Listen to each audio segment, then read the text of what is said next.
What's up guys, Tobiias here and welcome back to another squad builder. As you can see and tell by the title, we have a squad which is over the value of 520,000 coins. As you can tell by the name of the squad then, it is called the Easy Wins, as it did blow up kind of big on FUT Head. As you may have seen it, it was made by Rated PG Tips, or Shiv you may know him as. So he did make this squad, so link to his channel will be in the description of this one, so check out his channel.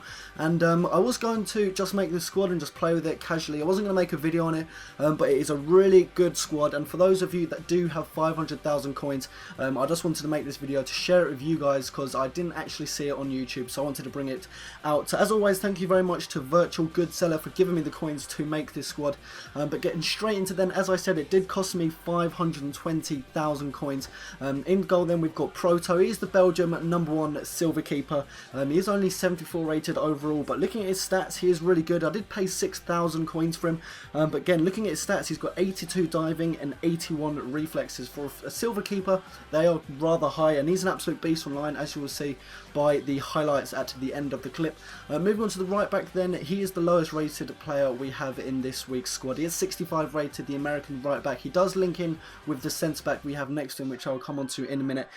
Beltran then did cost me 400 coins. He does have 85 acceleration, which isn't anticipated looking at 84 pace. 84 pace for a silver right back is rather high, but I wasn't expecting him until I went on FUT Head to have a look at his in-game stats. I did see that he did have 85 acceleration as well as that 84 pace, which you can see on his card. Just adds to a really good player, and he does only cost 400 coins, so he is literally the cheapest and lowest rated player in this squad. As I said then, we've got the second American next, and we've got Wayne then. He is, I believe, the fastest centre back in the game, or at least the fastest silver centre back. He is only 66 rated overall, which is extremely surprising looking at his 93 place. But obviously with that 93 pace, you do have to push out the budget a little bit. He did cost me 27,000 coins. Everyone in this squad will have decreased dramatically. I did build this squad last week, and ever since Messi came out in packs, because he did come out in packs yesterday by the time I'm recording this, everyone's prices have absolutely plummeted, so I'm going to be making a massive loss. So it's probably the perfect time to make this squad now. He's obviously got 95 acceleration, 90 jumping, and 91 sprint speed, so he's an absolute beast when he's on the ball and trying to counter, defeat the opposition's counter, and he does actually have 81 acceleration and 80 strength. So not only does he have that pace, he also has that strength to keep up with the opposition's strikers if they are rather pacey, which the majority of the time on Ultimate Team these days you are going to come up against pacey strikers. And he does have the dives into tackles trait as well. So even though he is a silver centre back, you're expecting him not to be that great, but he's an absolute beast. When he's got to go in for a challenge, he does absolutely throw himself in there to try and get the ball. Next to him then, we do have the second centre back in this squad, who did cost me 77,000 coins. You're probably going to be thinking I'm crazy for spending those amount of coins on a silver centre back. We've got Kaete then. He is only 74 rated. Only 74 rated. That is the highest you can get as a silver. He is 74 rated overall, and he does have 85 sprint speed. If you look at his in-game stats there, then his pace is only 83. He does have 80 heading, which is another thing I love to have in my centre backs. That pace and heading is always good to keep the ball from reaching your own goal. He does have 88 strength as well, so he's an absolute beast. Again, if that opposition strikers does have pace, you will be wanting to outmuscle him off the ball and gain possession. And he also does have 75 tackling, which is fairly high for a silver centre back also. But if you're spending 77,000 coins on a silver centre back, you do want it to be pretty damn good. Next to him then, we've obviously got Traore then from QPR. He is only 70 rated, but nonetheless he's an absolute beast. 87 acceleration, 85 sprint speed. He does actually have 78 ball control, which does mean he does have the speedy dribbler trait, which is excellent to have, and he does only cost 6,000 coins, so he is one of the third cheapest in our defence. So he's an absolute god for the price you're actually paying for him. 6,000 coins is absolutely nothing for a left back of his quality. Moving on to the centre defensive mids then, I don't know why I've just quit the squad there. Moving on to the two centre defensive mids then, obviously because we are playing the 4-2-2-2. 2 formation. We do have Diame then. He does have Diame, sorry.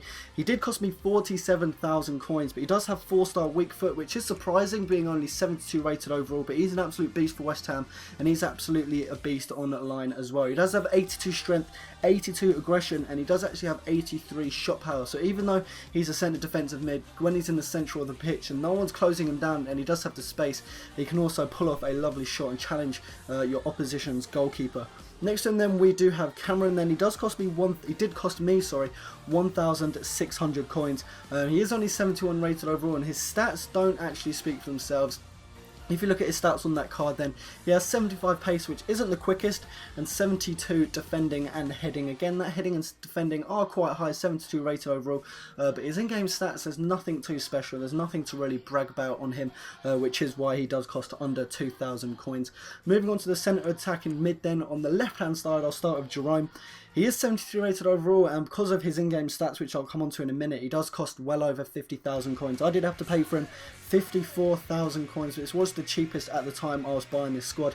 But nonetheless, as you can see by his in-game stats there, then he does have 88 pace. In-game stats, he does have 89 sprint speed, which is ridiculously high for a 73 rated silver centre attacking mid. He does have that 82 strength and that 82 shot power, as well as that 70 volleying. So if you just drop him outside of the box from corners, things like that, whenever you're going on a counter attack, drop it down to him with a through ball. Hopefully he'll try and push up with the 2 strikers, which I'll come on to in a minute, and hopefully he can try and pull off one of those volleys with that 82 shot power. But again, with those in-game stats, he does cost 54,000 coins. The second centre attacking mid then, which I have, is Bannon. He does cost me 45,000 coins, which again is quite expensive for a silver Scottish 73 rated silver player. But again, he's from the Premier League. He does play for Aston Villa, which again is going to push up his price a little bit. But nonetheless, his in-game stats are absolutely amazing as well. He has 81 pace, which isn't ridiculously high. It isn't ridiculously low though either. But he does actually have 85 acceleration. So once he picks up the ball, he can dart off really quickly off the ball. Obviously, his pace isn't that quick, so it's just his acceleration which is a main advantage. But with that 85 acceleration, he does also have 91 balance. For any silver player to have a 90 rated stat is unbelievable.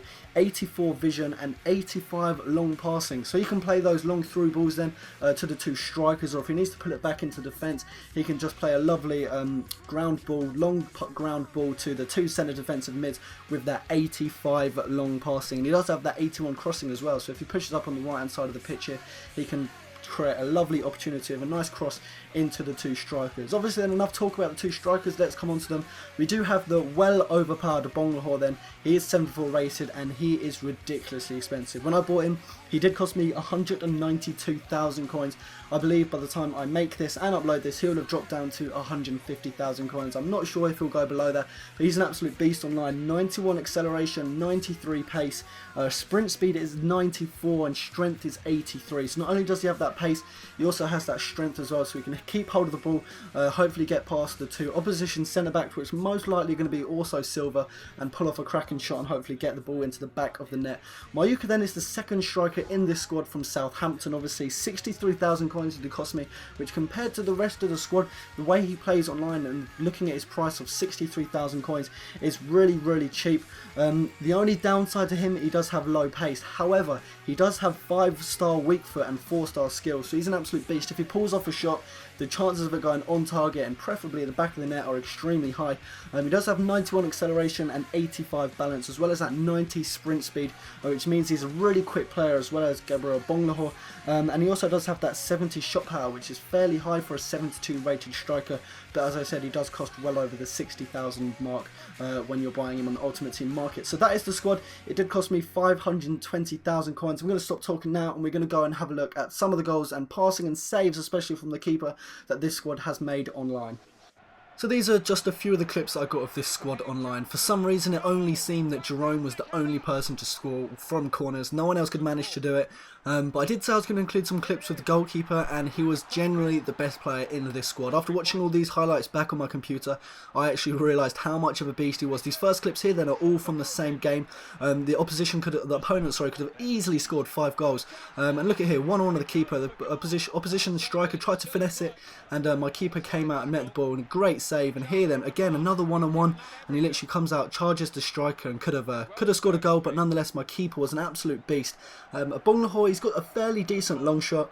I didn't actually manage to score any screamers. I was trying, but he's got his shots like that. They always went on target, always into the top corner.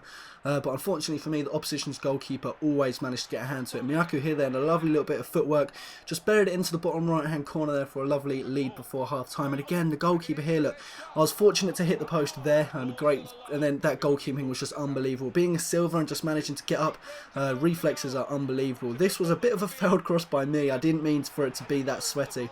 But Mayuka and Agbonlahor, both of them up front, they're absolute beasts. Even though they don't have the strongest link between them, they only have the Premiership link. They're not the same nationality or anything, but somehow they always link together well. My goalkeeper here then, that wasn't a penalty. He grabbed the ball first thing. He didn't hit the striker, sorry, before the ball. So it wasn't a penalty, a great save. And that is an absolute splendid goal by Jerome. Just stopped the ball with the right foot, finessed it, top corner around the keeper. The keeper was never going to save that. And again here, my two strikers, Agbonlahor, lovely assist. Mayuka then one-on-one with the goalkeeper. Obviously, he's not going to miss that. He's an absolute beast on line. Just put him one-on-one with the keeper, and he's just going to slot it past him. The both of them here then, a lovely bit of passing between them. This time it's Agbonlahor's time to get onto the score sheet, and he just buried it past the keeper there. A great cross to Agbonlahor there then. From outside the box, he gets a lovely right-footed peg into, again, the right-hand side of the goal. Seems to be the favourite side of the goal with this squad. And how this went in, I don't actually know. Diame managed to get a nice little flick on it to put it past the keeper. He had the keeper and the centre back there behind him, and it still managed to go in. And again, some nice goals here. Agbonlahor then, this is a great example of a counter attack. Just gets it cleared from a corner. Agbonlahor was waiting up there. I was 3-0 down, so I was trying to go get some goals back. And Agbonlahor then just pretty much runs half of the pitch and just slots that past the keeper. For kick-off then, I won the ball back straight away, and Agbonlahor through to Mayuka, I believe that is. A lovely little header to put that past the keeper. So I did go 3-2 with 2 minutes to go. But unfortunately, the guy was an absolute prick and passed it back between his two centre-backs. So I hope you enjoyed this squad builder. If you did, please do leave a like rating and a comment. Leave your comments about the squad. You've listened to me talk about it for almost 11 minutes. So say what you think about the squad. And if you would like to see some more squad builders, 400 likes would be absolutely amazing. So thank you ever so much if we do hit 400 likes. And until my next squad builder, I'll speak to you guys later. Take care.